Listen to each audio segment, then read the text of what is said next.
of the Crown. But I'll move on to a different question. We know that... Pause. Yes. Mr. Gerritsen, point of order.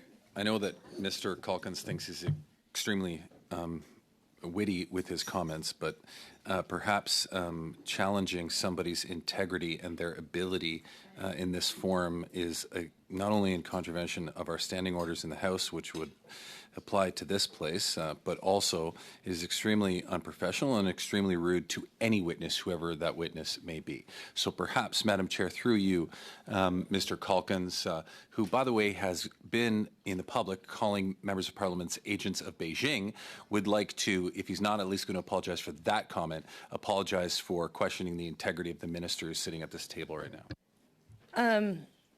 I appreciate that. I will come to you, Mr. Calkins. I have been really persistent as to how I would like our committee to function.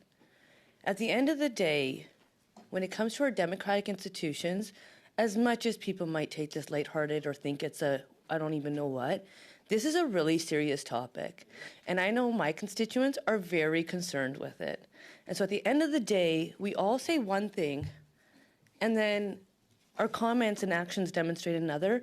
And I honestly don't think there's any place for that, Mr. Calkins. So I'll give you the floor, yes? Thank you, Madam Chair.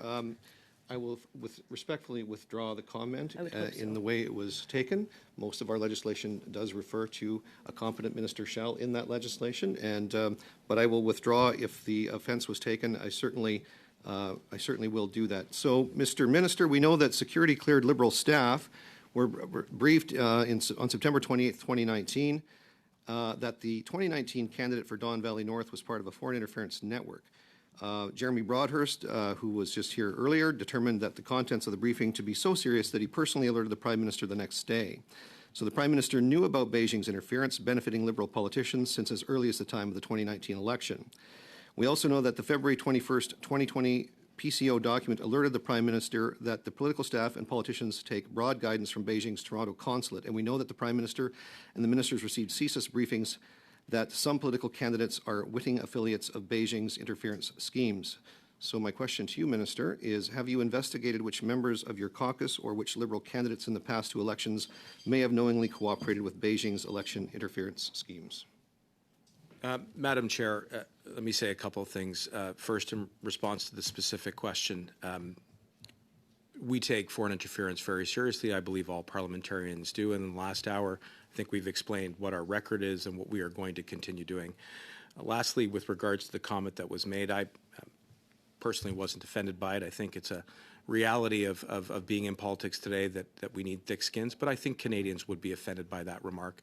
And it perhaps explains why it is that we need to do this work together to protect our institutions. That kind of personal attack is becoming far too often a thing, a hallmark of the way that we have these debates. I'm glad that Mr. Calkins apologized, but I came here to offer what I thought was important testimony on a very serious issue. I've tried to be responsive, and I thank you for the